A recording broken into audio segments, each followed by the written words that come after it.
that Okay. exhibit with us. So yeah, it's great. It's really work. It's actually now like even Jaya Asokan is basically she is like a co-fair direct because both these fairs are technically owned by the same company in UK, right? Which ones? Uh, Oh in, yeah, technically, in, they own well, not it's a complicated matter. So Creo is they are the owners of Photo Fairs New York and Photo Fair Shanghai, Mhm, but which is the owners of Creo is Scott Gray and Sandy Angus. mhm. So the Sandy Angus arm owns Angus Montgomery, which owns Art India. So Oh, it's not it's technically part of it, but it's not really part of it. But because I yeah, saw the name of photo fairs on the website of Angus yeah, of and course, because yeah. they own it. I think they own it 50-50. Okay, all right. How's everything else otherwise at home? Your kids? Great, great. Awesome. Awesome. I apologize that I can only be on for an hour. I That's really fine. have I have to be, but That's completely fine. um, We'll wait for Jaya to join and others also. They'll be joining in shortly. That's sure. Satyajit. Satyajit is heading Iram Learning Initiative. Kamiar is a dear friend, Satyajit. Satyajit is an art history background from Baroda, and he's a faculty with NIFT Gandhinagar, which is a premier fashion institute of India. Music. Yeah. Nice to meet you. Lovely to meet you. I'm also setting up a master's in curatorial practices program in India Oh wow, with NIFT. So we're going to be at the intersection of art and design. great. I think Jaya's here as well. Hi, Jaya. How are you? Good, how are you? I'm fine. Thanks for joining in. Of course. Hi, Jaya. Hi, how are you?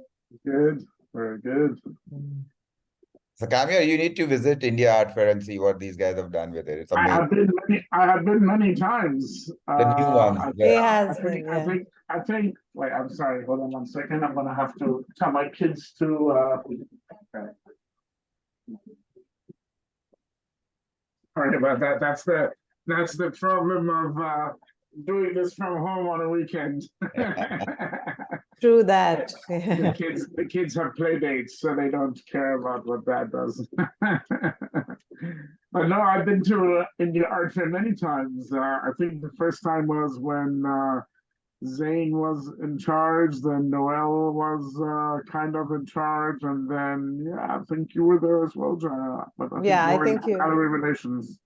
yes, at that time. But you should definitely try and come next year if you can. I would love to. When is it? It's in February, no? 1st to the 4th of February, yeah. I'm normally on that side of the world, Ah, which Mexico, but I will definitely try. I think Zona Mako has dates which coincide with India Art Fair. they're a bit after us, yes. I think 2 Yeah. weeks after us. Yeah. I might get a divorce if I go to Mexico than to India. Maybe I'll. It's okay, but that's the beauty of our job. That's why we love doing what we do. Awesome. Satyajit, I guess it's time. Yes, we can begin. Yeah. Okay. So good evening, everyone. Today we have a session with two very, very exciting fair directors, and we hope to get a lot of insights from their experience. So the way it'll work is I'll briefly introduce them, and dive straight into the conversation, and then eventually we'll open it up for a Q&A session with the audience. Today we have with us Jaya Asokan, who is a fair director at the India Art Fair, where she is responsible for the strategic curatorial enhancement of the fair and increasing its footprint in India and internationally. Bringing over 20 years of experience in numerous creative industries, Jaya has played an important role in repositioning the fair whilst spearheading international galleries and institutional participation, along with overseeing the partnerships and production. Welcome, Jaya. We have with us Kamiar Maleki, who is, again, a multifaceted arts professional with over 20 years of experience working as a fair director, curator, collector. He's previously been the director of the Volta Arts Fair from 2019 to 2022 at New York and Basel. He's also been the fair director of Contemporary Istanbul. And most recently, he's taken over the role of fair director at Photo London in its 8th edition, which took place at the Somerset House. Kamiar has also been instrumental in supporting Iram at the Volta Basel in helping them expand their international program and also, helping develop strategic collaborations. Thank you, the two of us, for being here. I'll dive straight into it. Jaya, my first question to you is, how did you get involved in the arts industry, and how did all of that work lead you to your current position? Thank you. So basically, I actually studied art and art history in college. That's how I got involved in it. I'm from the South in India, from Chennai. So I studied art and art history there. This was, of course, more than 20-something years ago. So it was not such a viable profession then. So we, after that, just following my degree, I did a degree in graphic design in New York. At Parsons School of Design, after which I worked, funnily enough, in textile design, but graphic design of textiles in New York for about 8 or 9 years. And this was actually the time of the boom for contemporary art in India. So I was hearing a lot of things about what was happening in the Indian art market, especially with the auctions. I had interviewed with Sotheby's in New York, but then decided to move home. And I ended up working with Saffron Art for about 6-7 years in Mumbai. And it was a very interesting time for Indian art then, because, now we see a lot of moderns in the auctions, but at that point it was, a lot of the contemporary artists as well that were doing very well in auction. And the company was more in startup mode than what it is now, which is very established. So it was fun being part of that team. And I was there for, I think, about 7 years before moving to Delhi. And in Delhi, I worked for, I always crisscross between art and design. So I worked for the company Good Earth for a little while, doing something design related, as well as Delhi Art Gallery, which focused heavily on the modern. So essentially, I worked for, a gallery, an auction house, and now a fair. So all sides of the art business, and I've been with the fair now for over 6 years. Thank you, Jaya. Kamiar, if you could share what got you involved in the arts industry and what led you to your current position.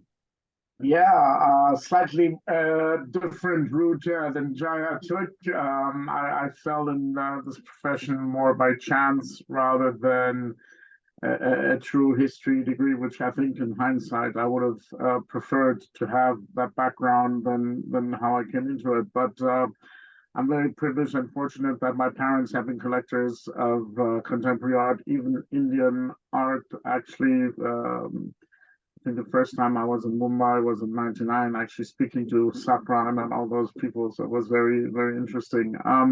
My parents are collectors for over 40 years, patrons of the art, philanthropists, supporting many artists and art institutions.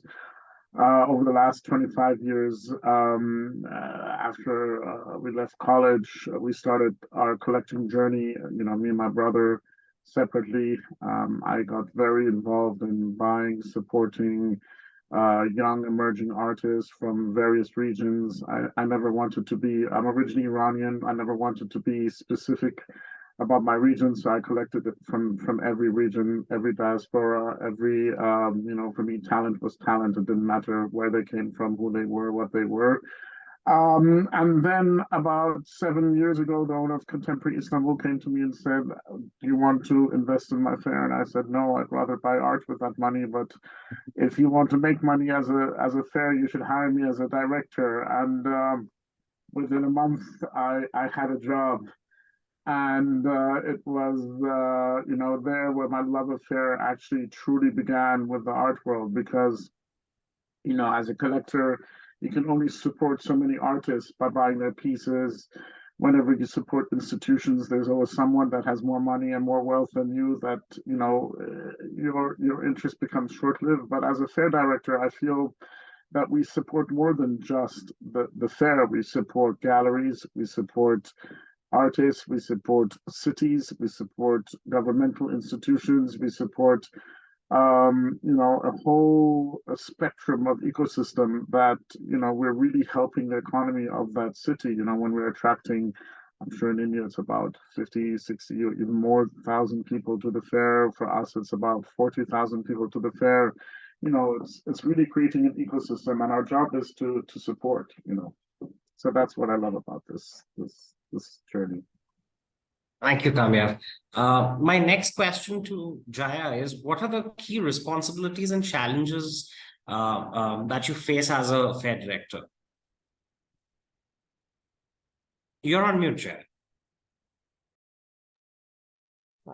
So I think in terms of a role, it's a very all-encompassing role, as Kamiar just said. You're responsible for delivering on two equally important fronts, from the exhibitor front and visitor satisfaction, as well as commercial success of the fair, effective delivery of the fair. So to me personally, I think this many-sidedness, if you will, of the job is very appealing.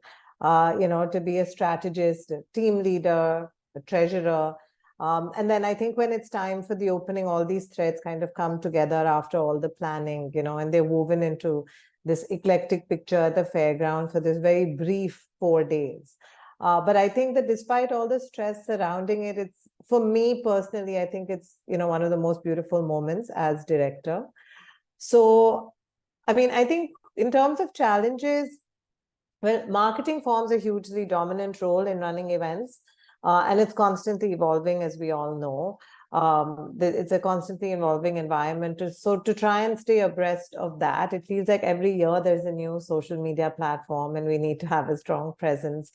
And of course, every platform has its own unique best practices to cut through. So this is one.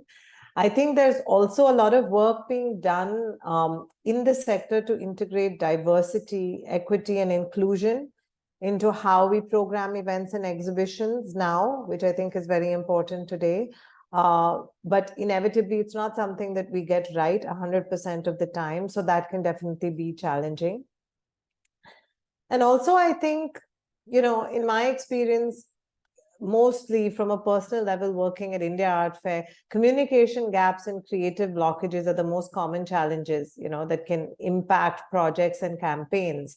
So coordinating between different teams and departments, aligning sponsor commitments and deliverables can be challenging, alongside working with artists or professionals, and who sometimes, even though they are artists, have like maybe a shortage of creative ideas or how to implement something in this format. So I think for me, these would be the broad challenges that I face. Thanks, Jaya. Kamiar, with you, you've dealt with fairs across various geographies, across various regions, and now specifically you're focusing on a fair which brings with it a very, very strong legacy. So what is your experience like? In terms of the challenges you face, or what could you? Challenges and responsibilities, both, that come with sort of these kind of varied spaces.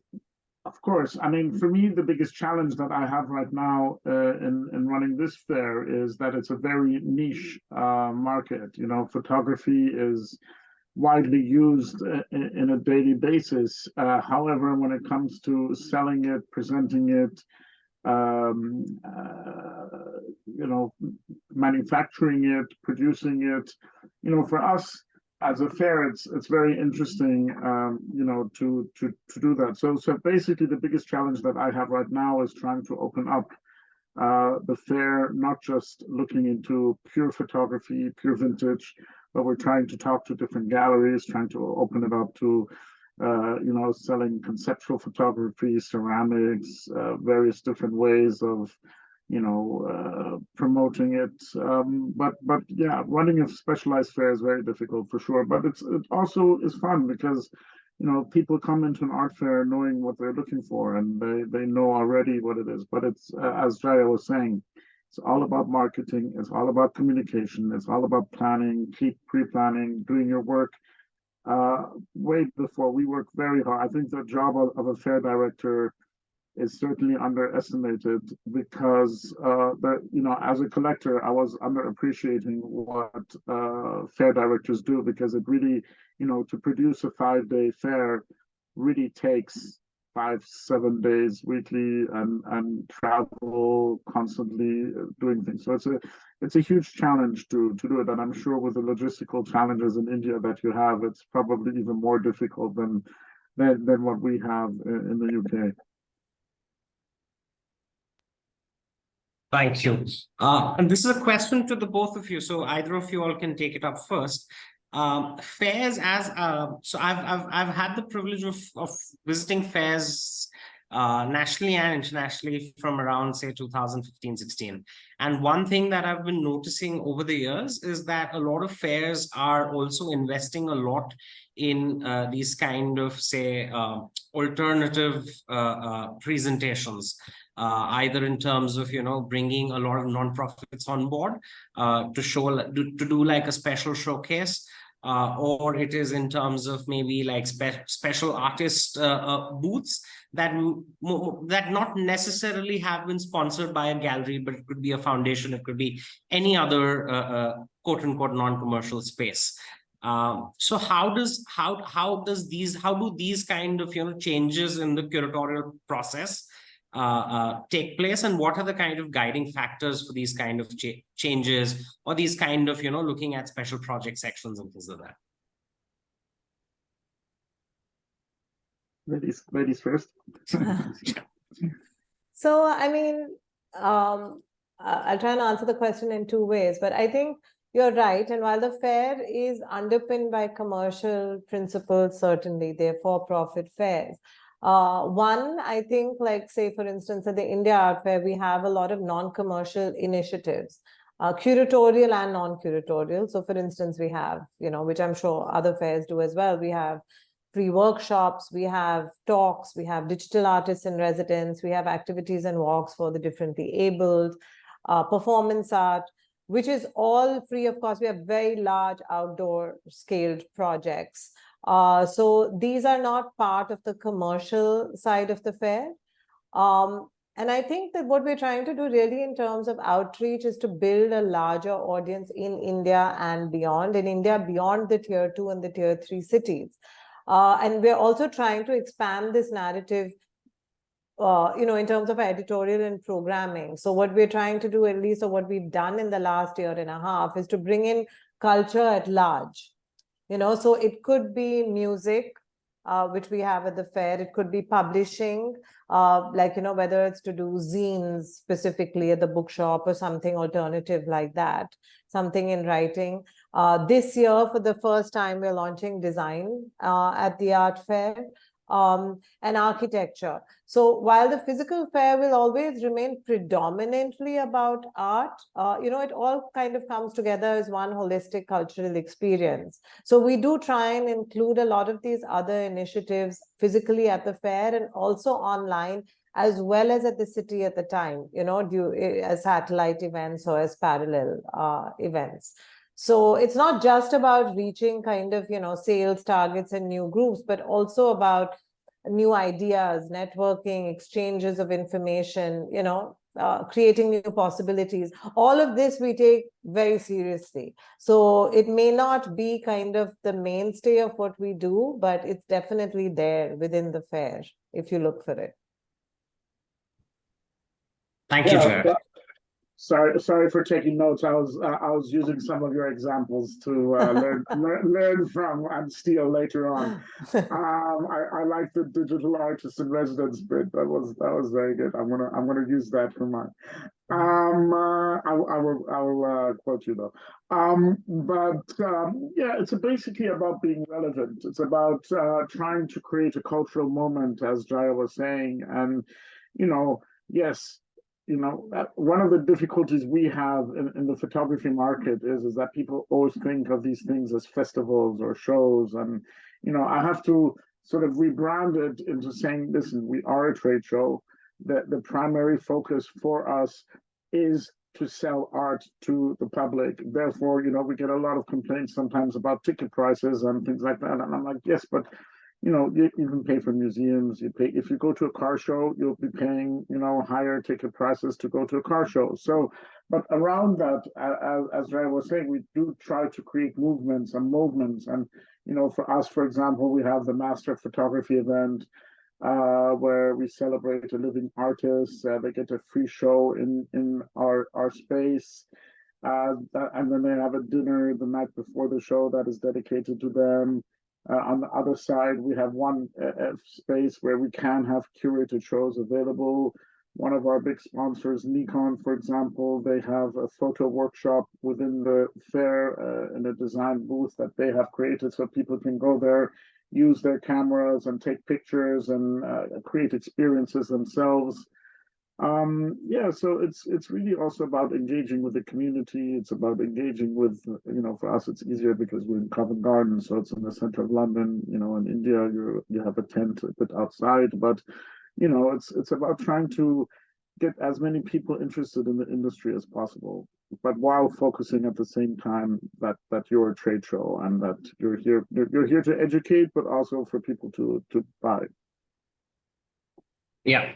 Thank you, Kamiar. Jaya, to sort of build up on what Kamiar said, how do you as a fair director, and Kamiar, I'd be asking you the same question, the same question to you as well. How do you as a fair director sort of try to balance this conversation between, commercial viability and commercial aspect of the fair and the artworks and stuff like that, alongside the kind of integrity that certain practices require when they're being displayed or exhibited? So what is that kind of a conversation, or how does that dialogue between a fair team and an art gallery take place in terms of the kind of showcases that take place every year? I mean, see, basically, I feel like an art fair is successful when it's, generated the exhibitors enough of a profit and it served as a positive catalyst on the art market. Now, how does it serve as that positive catalyst? It's, I think, to show, and I think as a team, we take this quite seriously and we do discuss this a lot. It's a broad range of things, right? It's not one. Do we have, if, for instance, do we have, enough mediums at the fair? It's definitely to cover a broad range of different visual elements and mediums. Do we have enough emerging artists at the fair, as well as the established for the heavy hitting collectors and the modernists? So it's a lot about quality and not quantity. So we like to present works that demonstrate distinctive accomplishments within, I mean, of course, it's the galleries that come forth, do all this work and come forth with their list of artists. But when we kind of vet content for projects, for films, for other parts of the fair, then it would be, picking things like this, success with a particular medium or a particular style, or, why am I including this piece, in the fair? And I think there are really three broad general categories of statements that one can make about an artwork. So it can either address form or content or context. So we try and work off of this and just make sure that it's broad enough, because we have a very, very wide demographic, at least that comes to our fair. And also not to, we obviously have very similar points. I'm not going to repeat the same things Jaya is saying, but one of the things that we have is we also have a curatorial committee, which comprises of industry leaders, but also what I'm creating now for Photo London is a supervisory committee. So we're trying to, mix the leaders within the industry, but also with creative thinkers outside of the industry to constantly challenge the equilibrium, because, at the end of the day, I'm addicted to art fairs, but at the end of the day, one art fair is pretty much similar to the others. If you go to enough, like I go to about 50 art fairs a year, you will sometimes see the same pieces in different places. So you have to really try to, and also with photography, it's very difficult because you don't have that many pieces. People take the same pictures, it's different prints, different editions. So you have to try and be different and say, listen, guys, bring a different booth this time, use a different artist. So sometimes it's also about changing the way the artists are presented. Yeah, I think that's very important because it's very easy to get stuck into a very formulaic rut. It's quite easy to do repeatedly year after year. So to challenge yourself, I think, is very important. What are your Jaya, what advice would you have for a young gallery or for young galleries working with young artists, newer practices, in terms of, getting into a fair? Because it's also quite challenging because India essentially just has one good fair, so to say, right? So in that regard, when you have a newer gallery with very, very young practice coming to India Art Fair as an exhibitor, what is the kind of advice that you would have for them to sort of, showcase themselves, position themselves in the best way possible? I think my advice would be to start small. So not in terms of physicality of the space, but in terms of the artists that they show, because I think the easiest way to kind of get attention and eyeballs is if you have a focus booth to begin with, or multi-artist booth, but with just two artists, so that you start building on your reputation that way instead of showing, a multitude of artists, which eventually may not get that much, attention if they're not well known. So if they are not well-known artists, then it would be to do a focus on one or two.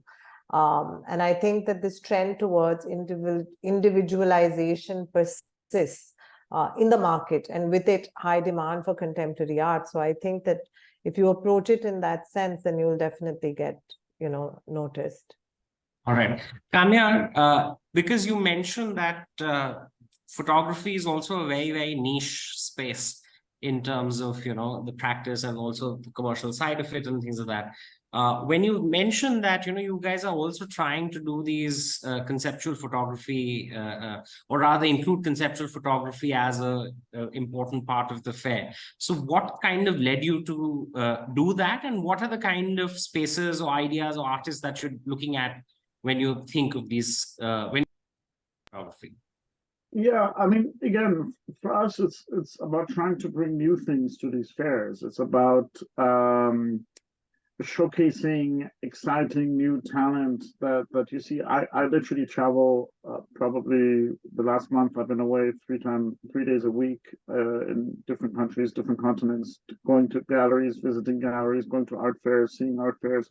So when you the beautiful thing about those things, and also these panels, and why I love doing them, not only obviously to support Harsh, but like, it's because you learn from conversations. You talk about what's relevant. You talk to galleries. You talk to artists. I was in a gallery in Berlin, for example, 2 weeks ago, and the gallerist was saying, yeah, but you don't sell conceptual photography. This is what I do. And I'm like, why don't we? We should sell it. If this is something that you sell well in your gallery, then why shouldn't we be able to sell it well at the fair?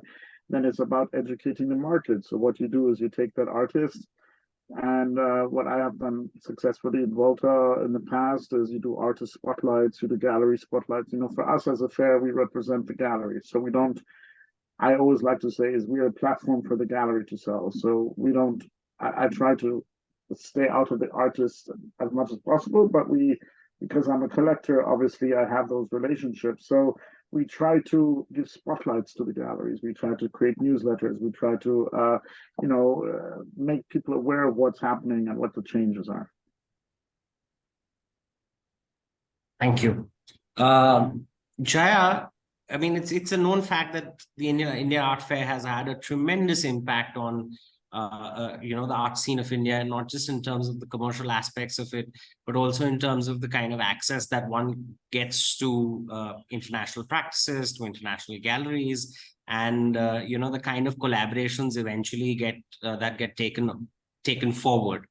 Can you give us some kind of, insight, not insights, or maybe some kind of examples that you would have seen firsthand of the kind of these positive impacts that you would have noticed because you've also worked with the fair as a part of the team. So could you share some highlights or insights in terms of, what are the kind of positive things that a fair has managed to push forward? Sure. I mean, I think there are many actually. So in terms of, I think this cross-border kind of collaboration we've had, like we've had David Zwerner at the fair, who eventually showed Mahesh Baliga at their London gallery. And this is because of their interaction with India and another gallery that, then they saw his work at the fair actually. And then they eventually had a solo, or if it's for a gallery like Neuger in Berlin to pick up an Indian artist who they may have looked at otherwise, but to be in the city in close proximity. So I think these are very kind of positive things that have been born out of the fair. We hear interesting stories all the time, and we have no idea of, alliances that are kind of forged at the fair because people have met there. So this is one. And I think that also on a corporate level, what we've really tried to do, we work with Apple, we work with BMW, but what we've tried to do is to, instead of keeping them polarized, to say that, work with the artist independently. So let the artist work on your car. Let the artist, this year we're doing something interesting and we're saying let the artist work on the space and immersive space around the car, to do open calls with Apple, as I mentioned, the digital artist in residence earlier, but to also get corporates and corporate culture closer to art so that they don't see it as separate to them. So I think these are a few of, very positive, I think, spin-offs of the fair that I can mention. Thanks. Kamiar, because you mentioned that, you travel extensively, you've been to these really, you've been to galleries who are doing very exciting things in maybe some of the most, distant parts of the world. How do you think that an international fair, the way in which maybe a Volta works or Istanbul and now Photo London works, what are the kind of global impacts that these kind of fairs can have for very, very local communities? Well, big, because it gives an opportunity for these kind of galleries to showcase themselves on a global stage, Also, what we do as a fair, we try to help and assist as much as possible. We know in various countries, let's say shipping costs are very high, production costs are very high.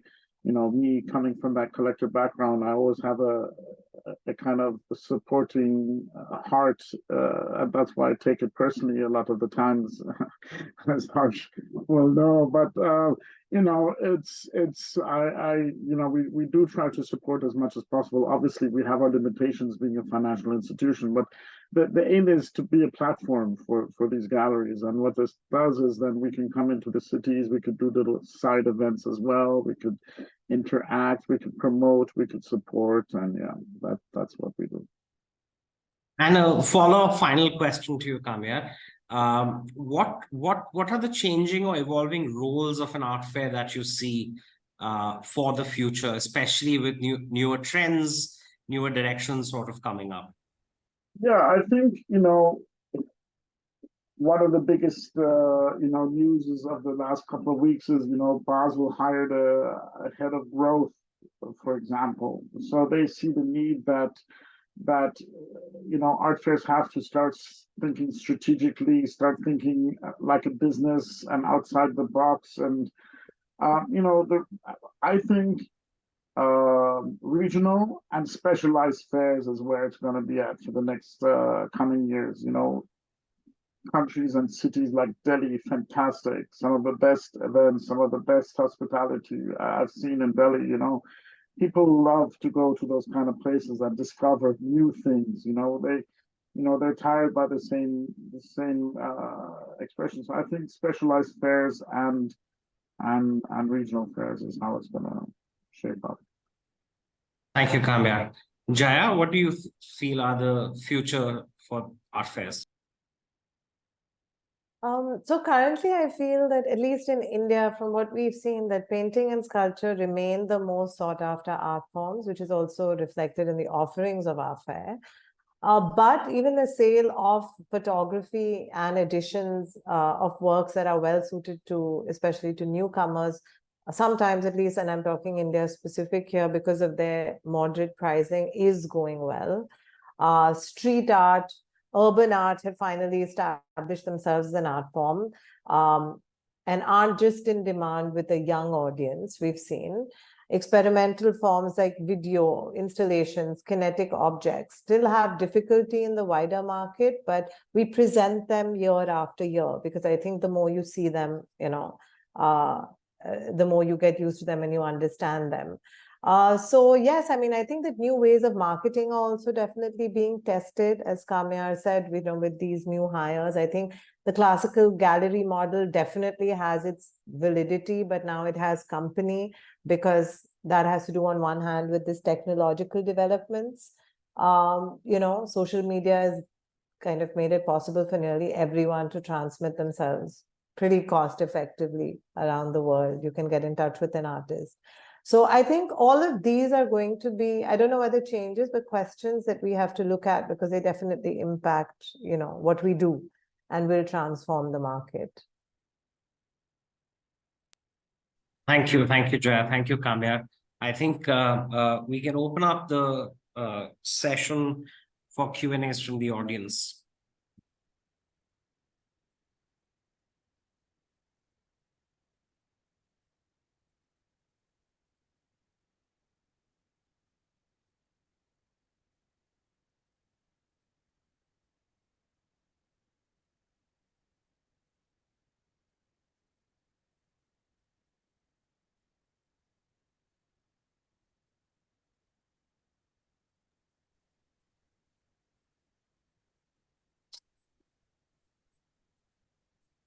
I don't think so. Anyone has any questions, it seems.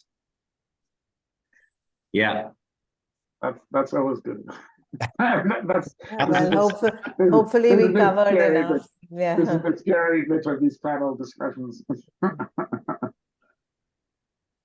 Right. Okay, let's wait for maybe a minute or so, maybe to see if anyone is kind of showing up with any question. Otherwise, we can wrap up the session. Yeah. Curious. Who do you work with Apple in India? Yes, we do. I might message you later. Can you share what you guys are up to with Apple, or is it like something that we'll get to know in Feb only? Yeah, well, I am not at liberty to share for next year. But last year we had a digital artist in residence, and we had an open call for 4 digital artists who did projects at the fair. And then eventually, I think even when they opened their store in Mumbai, they eventually used one of those artists over there and here. So it was nice to see that synergy and how they took it forward. And we had like sessions, like in-person sessions for the iPad, just for the public, to learn. I'm sure, Kamiar, you would have heard about Art Mumbai coming up, and it's kind of because even Jaya has been with Saffron Art, and the promoters of Saffron Art are now starting, or rather, this is going to be the first edition. So it's interesting how things are shaping up in India, because Mumbai is also kind of in that sense a very, very important market in India. Within India, we have a lot of people from Mumbai who come to Delhi at the art fair every year, who are collectors. So it's going to be interesting, and there's so much happening with India and to India that I think these are very, very interesting times. The next decade or so for India is going to be hopefully quite a nice journey. Well, one of the main reasons when I was running Contemporary Istanbul and while we were doing a lot of activation in India was because I thought that the landscape is very similar. You have a vast array of historical culture, present culture, but also you have a huge array of wealth, and also, obviously not, but that wealth, for them it's more important to buy luxury and let's say watch. It's more important to buy a watch for $100,000 than it is to buy a piece of art for $10,000. And what we were trying to actually do in Turkey was create art as an asset class, which what they see, of course, luxury. I mean, when I say they, us, everybody, what they see as an asset class, and we were trying to bring that forward to the masses. We're trying to say, listen, guys, it's great, watch is great, but also, supporting an artist has so much more than buying a watch, and that's what we were really trying to do is you know yeah, educate without patronizing, I like to call it.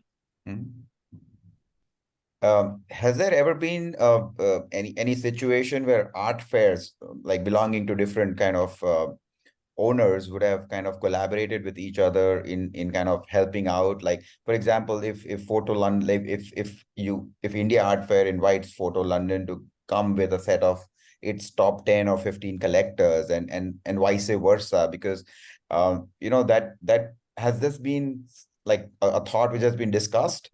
Absolutely. I'm all about this. Is, I guess, also the beauty again coming from the collector side. While I see it as a business like I do, it's all about collaboration. It's all about interaction. So Jaya, let's talk. Absolutely, yeah. It's all about, again, first of all, indirectly we're part of the same group anyway. Yeah. So we're part of the family. But at the same time, I don't see it as competition. I see, like, that's why I do these panels as well, because you always learn from each other. You pick up tricks. I'm only fresh in this business. I've only been doing it 7 years, so it feels longer. The white hair is from the 7 years, yeah, it's about collaborating. It's about collaborating. Yeah, we collaborate with fairs all the time, actually, because the thing is that it's, we are a very regional fair, so we're very niche. So it's not really competition. We don't view it like that. But, whether it's an Armory or an Art Dusseldorf or whoever it may be, we work a lot on, the Singapore Fair, on collectors and promoting each other. Yeah. I think Rohit has a question. Yeah, Rohit has a question. Please go ahead, Rohit. Hello, speakers. Well, thank you so much for shedding light how the art fairs and the exhibitions work. I just have a question regarding when the fairs been decided. They also make a program, or they have a special entity to bring a lot of big international artists. For example, like Olive Ellison, Jeff Koons, Damien Hirst, Anthony Gomley, or Tika, or something very similar names to bring you to the fair. The one way the question is to ask to generate because these people are very uh, difficult to access these people's art, because you have to visit far and go to the paid shows, and then you will be able to see their works. So the fair is something where they can be easily accessible in that particular premises, and you can see them during with the Indian good big and mid-career artists and some young artists. So I'll interject here. Technically, generally speaking, artists, I don't want to say shouldn't, because they could do whatever they want to, but you normally don't see artists at art fairs. This is a very new phenomenon that has happened, because obviously now with the Instagram age and with self-promoting, you will see a lot more artists walking through the hallways. In reality speaking, it's a B2B or B2C kind of enterprise in our fair. But of course, what we can do as fairs is we can invite them as guest speakers to panels. We can have book signing sessions with them. We can have interactions where collectors and enthusiasts can meet their idol painters. But yeah, in reality, we don't technically like them walking around too much. But of course, it's like going in Hollywood or going to Freeze LA, and then you see Brad Pitt walking around. So it's part of the aspect of going to these things as well. So I understand that. But yeah, it's our job to, when we have panel discussions in Photo London, we really bring in some top-notch photographers. That's why we also have the Master of Photography exhibition. Last year we had Martin Parr as our our master photographer, and he was signing, prints that he had, and he was giving them out to the, so it's trying to make art more accessible and approachable.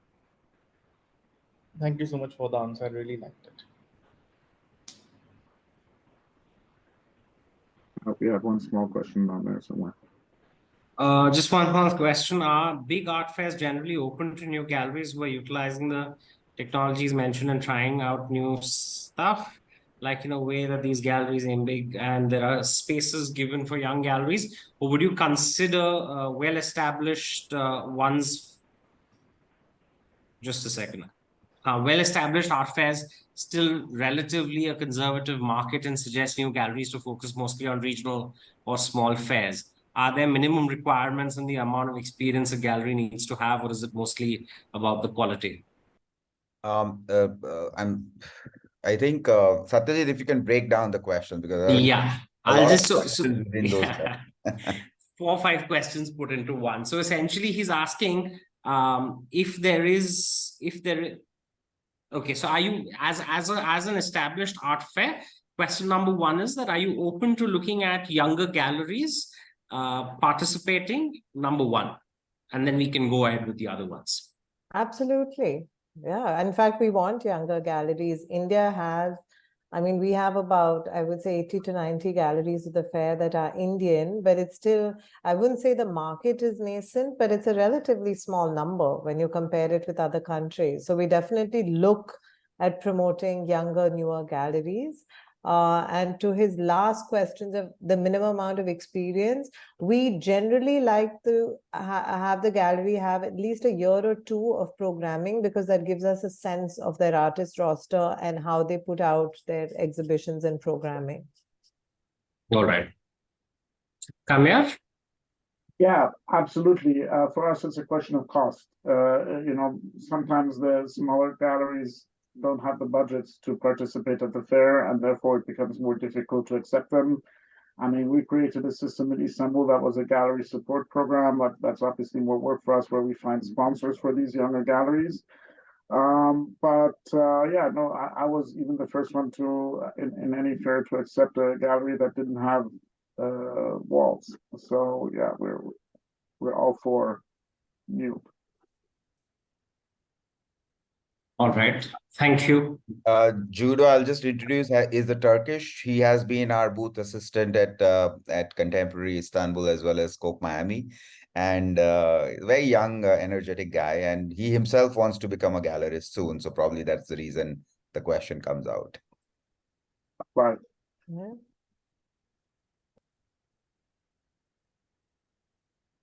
Harsh, I think we can wrap up the session if we don't seem to have more questions. Sure. Thank you so much, Kamiar. Thank you so much, Jaya. Really a pleasure to have you both.